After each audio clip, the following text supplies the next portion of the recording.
Walt Disney once said, "I only hope we never lose sight of one thing. This was all started by a mouse."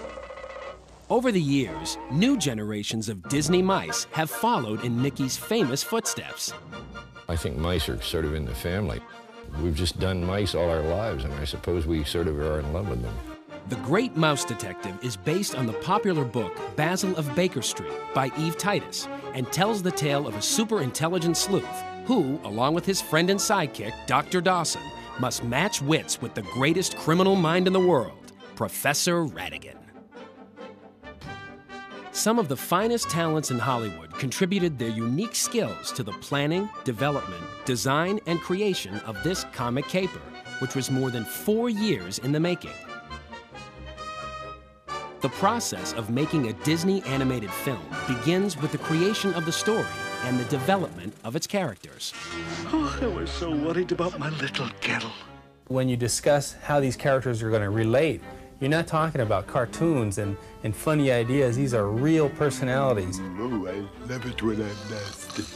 With Ratigan and the other characters, we developed what their history was, what it was like for them growing up as a kid. Why did he go bad? You know, why did Basil end up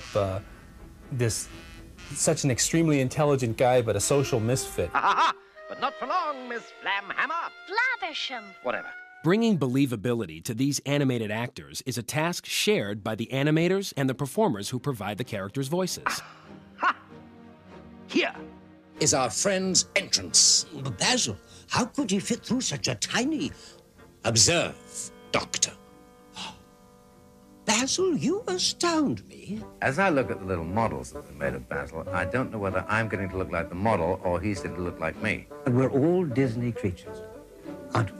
I mean, there isn't a soul in the world who hasn't grown up with Disney. That's thrilling. To be part of that tradition, that creative tradition. There's nothing quite as memorable as a Disney villain. So, when casting the voice of the evil Ratigan, the producers called on a veteran actor whose resume was more like a rogues gallery, Vincent Price. First Base Disney is a really magical name to me, and I had never been offered one of these parts, and I just wanted to do it. Thank you. Thank you. You're despicable. Yes. Oh, this is wicked. So delightfully wicked. Ratigan is the ultimate villain. He has got a huge sense of humor about himself, but dead seriousness at the same time about crime. Last night, and my first as supreme ruler of all Mousedom. He's a great actor. He's playing the great villain. Besides being the great villain, he is playing the great villain and adoring it, which is all great villains should be like this. This is his thing, and mine too.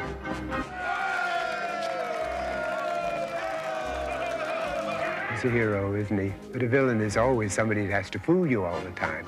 He has many more facets to his character, many more sides to his humor. He has to be charming and witty and decadent and funny and, everything going on at the same time. He's much more fun to play. Vincent, you delightful little maniac. You suddenly begin to see the character, the animation, taking on your humanity, which, of course, is what they want, because the more human the mouse or the rat is, the better it is for the picture. See what you can do with the proper motivation?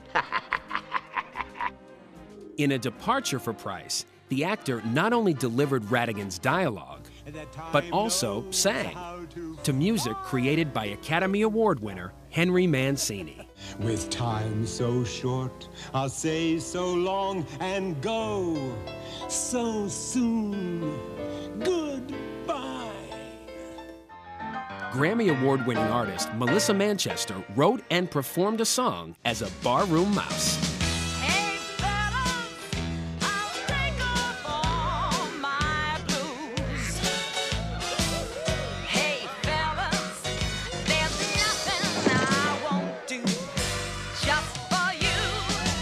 I think I'm very attractive as a mouse. As I was singing and imitating her movements, I guess I infused some of just my body language, because I see some of the attitudes, very kitschy and very, the shoulders were just jumping around. Of course, she shakes her fanny a little bit too, which I must have been doing. But I wasn't in a little blue costume with feathers, I can tell you that. For composer Henry Mancini, animation was a new experience. It's the first animated feature I've done. Of course, the Pink Panther was animation too. But it's different for some reason, working with, you know, these little figures up there rather than people. One thing, everything goes so fast. I mean, the pacing and the story just zips right along. Through the years, Disney has been a constant innovator in animation technology, creating visuals never before seen on the screen. The Great Mouse Detective introduced another Disney first, blending computer-generated animation with hand-drawn characters. Once we've done the computer graphics on the screen, the computer, with a ballpoint pen and a mechanical hand, draws what was on the screen onto an animation piece of paper. And it'll come out with a drawing that looks like this, just basically the gears. And with a new piece of paper, I'll put on top of this, and I'll draw Basil running for his life on the gears. So it makes a nice hybrid between computer graphics and character animation.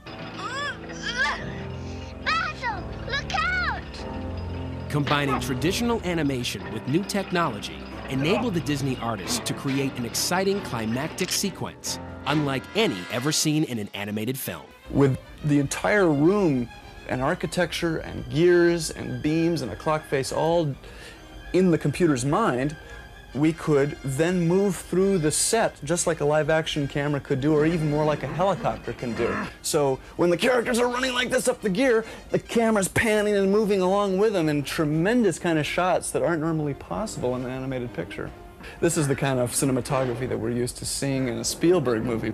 It's very exciting to kind of create this sort of footage because you feel like you're right there and that you're actually charging up these gears and missing big teeth by millimeters and stuff. And so for me as an animator and a filmmaker, it's very gratifying to create this kind of exciting footage. While The Great Mouse Detective is certainly an impressive display of animation technology, at its heart is a funny and engaging story, loaded with lovable characters. So, Mickey can take a well-deserved rest, while his descendants carry on the great tradition of Disney's animated mice. Smile, everyone.